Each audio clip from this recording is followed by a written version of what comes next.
One of the things that UBD talks about a lot, and that I hope that you can get out of this, is that there's a huge difference between knowing something and understanding something.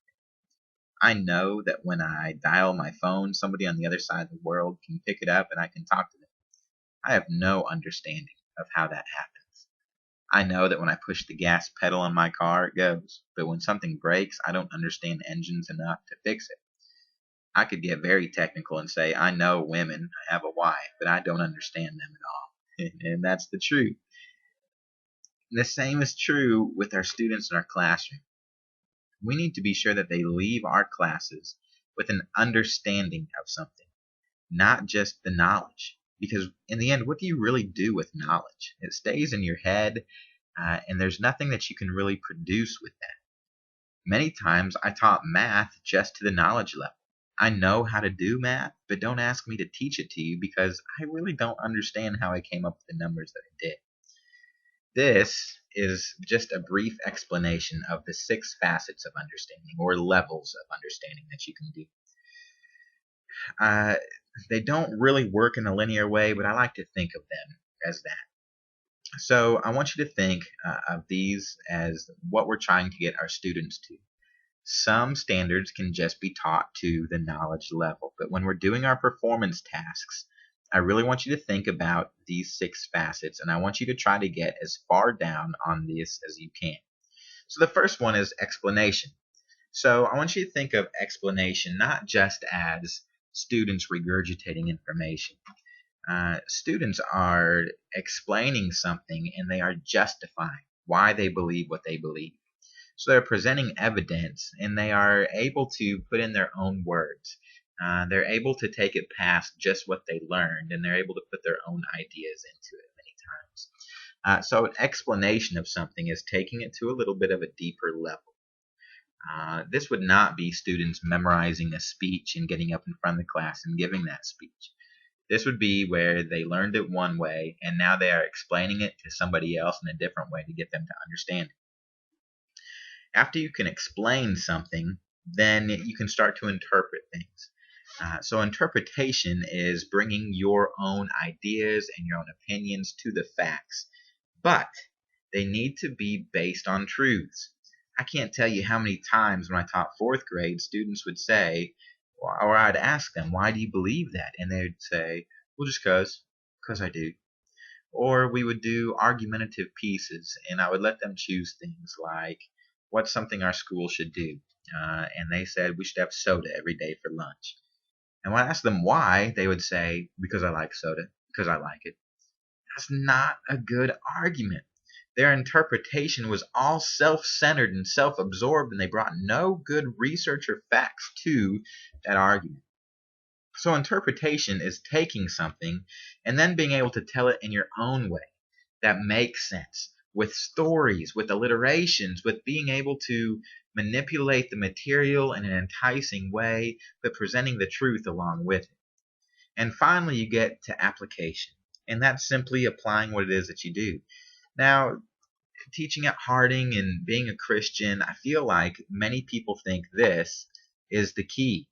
That once you get to this level, that you've reached the pinnacle, especially with Christianity, when you can explain what's in the Bible, and then you can interpret it in your own way. And then when you can apply it, man, you've hit it, you know it. But I would say that's so false.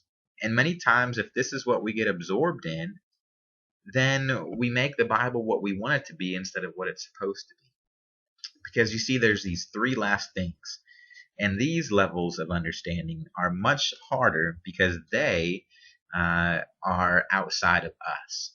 We can explain something and interpret something and apply something, all while staying in our own little world.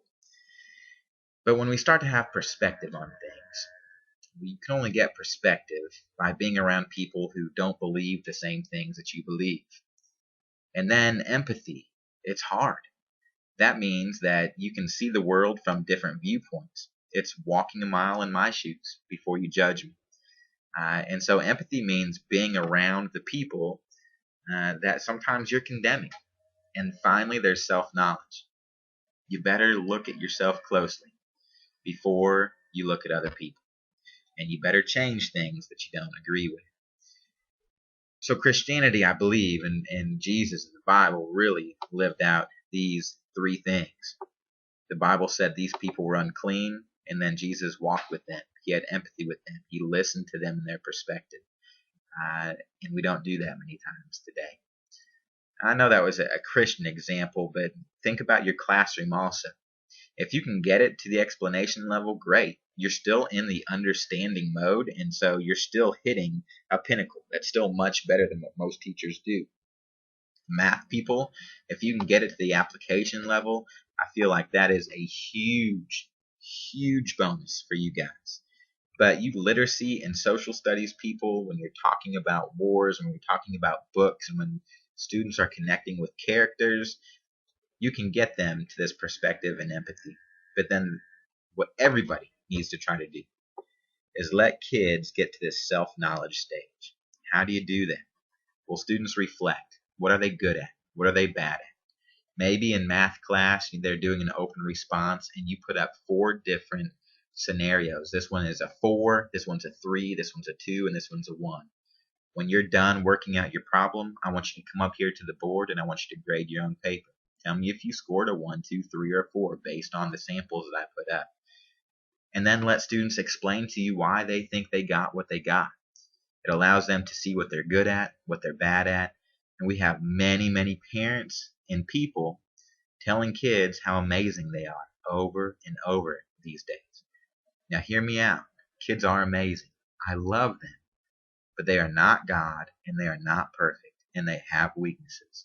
Every single child does. You're going to have students in your class that think that they are God and that they are perfect because everybody tells them.